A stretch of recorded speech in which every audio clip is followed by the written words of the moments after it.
You were talking about 9/11, but one of the things you were saying is why aren't the media asking the right questions, or the big questions that need to be asked?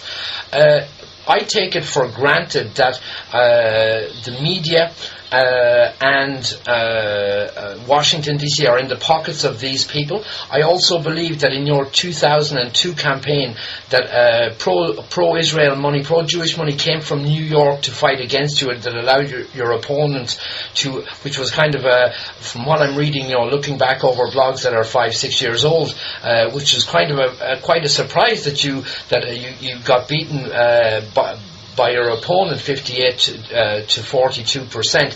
Is there any truth that money came in from outside, and specifically from New York, to break up your campaign? I mean, obviously you told us Yes. that you had a spy in your midst. So you were asserting that money came in from I presume New York, seems to be money headquarters, specifically to get you out of politics, get you out of Washington D.C. Yes, in 2002, I was not the only person who was so targeted. There was another member of Congress from Alabama, Congressman Earl Hilliard. The first time since Reconstruction that a black had been elected to the Congress in Alabama, and issues pertaining to Israel took him out of Congress. And there was a big hue and cry about the way the pro-Israel lobby was able to go into the heart and the soul and the brain, the entire body politic of the black civil rights push for representation, and get completely sideswiped by the pro-Israeli forces operating inside U.S. politics. But that's exactly what happened. Not only in 2002, but it happened to me again in 2006. How did that work out? Well, basically utilizing the same mechanism. The money coming from outside, the hand-picked opponent running inside the primary, where it had already been sort of calculated, this is how much you need in order to get rid of her. And the second time around in 2006, what we learned later was that one vote that I represented, when the Democratic leadership was going around recruiting Democrats in order to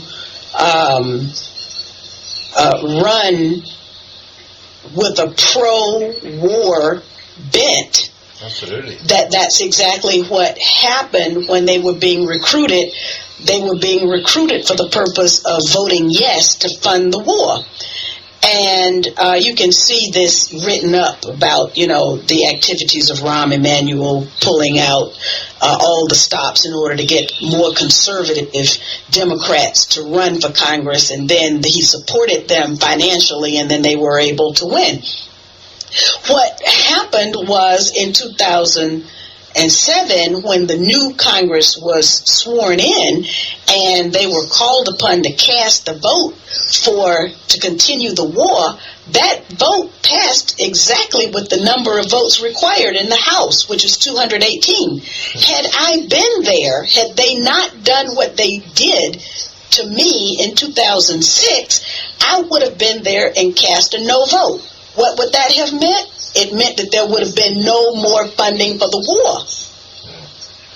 So that's how important that seat was, is how important it was for them to get rid of me. That's how important it was for them to make sure that they had a friendly vote there in that seat in order to vote for war. How many friends do we have in Washington D.C.? If you were to look around and see some of the other politicians around, do we? I'm talking about the people of America, but the people of America are people of the world, which includes me and includes everyone. We watch on to what happens to this Viper pit. Do we have many friends in Washington D.C. actually? I think the measure should be when one of those resolutions comes up, like, for example, some measure that AIPAC, the American Israel Public Affairs Committee, is pushing, and that generally is going to be some anti-Sudan, anti-Somalia, anti-Iran, anti-Libya, might be an anti-Lebanon piece of legislation. You look and you see who votes yes and who votes no. And then it's very clear who, you probably have no more than 3 to 4 to 5 people out of 535 people who would be what you would consider putting the U.S. interest first. 1%. 5 out if you're lucky. Wow. Yeah, 5 out of 535. Well, I just want to get into a little bit of, Cynthia, that's an absolutely flabbergasting number. Basically, the American people have no voice in Washington, D.C. Maybe that's why it's not part of the United States. I want to get into some of...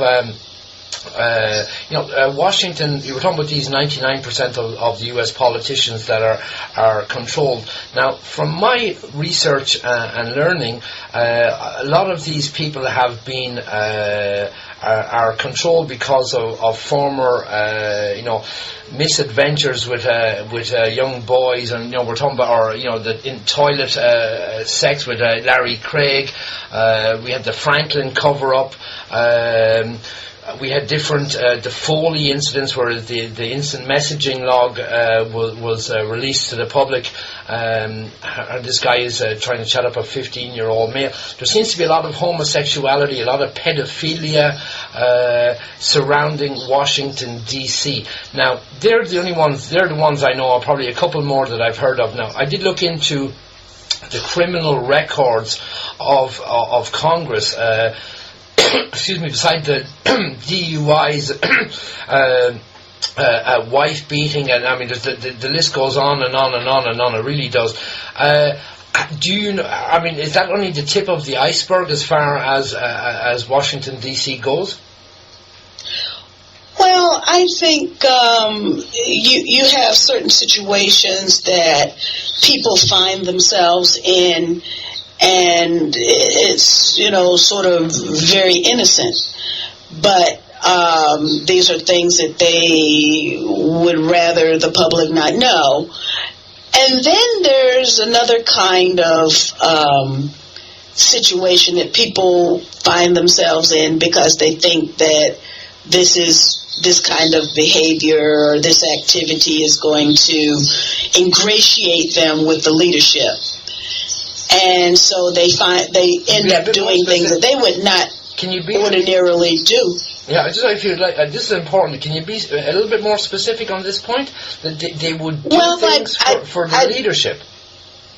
Well, I would rather not be any more specific. Okay. But just that this is something that people try to ingratiate themselves with those who can assign them good committees or whatever, and they think that this is what's going to happen, but in the end they don't always get what they expect. And then there is the other situation where people, it's not so innocent, and people are deliberately entrapped in certain behavior so as to make sure that they play along. That they don't become problematic later on. And that's the sort of thing. I'm sure that we wouldn't know about Monica Lewinsky unless there were people inside the administration who were holdovers from the previous administration, and made the whole situation with Monica Lewinsky public. Otherwise, we would not have known. And I'm sure these people had their own reasons for doing so. Or the situation with the previous governor of New York State, for example, who was digging into AIG and you know, and Elliot Spitzer, as I'm talking about, and all of a sudden we know everything about him. Or we can look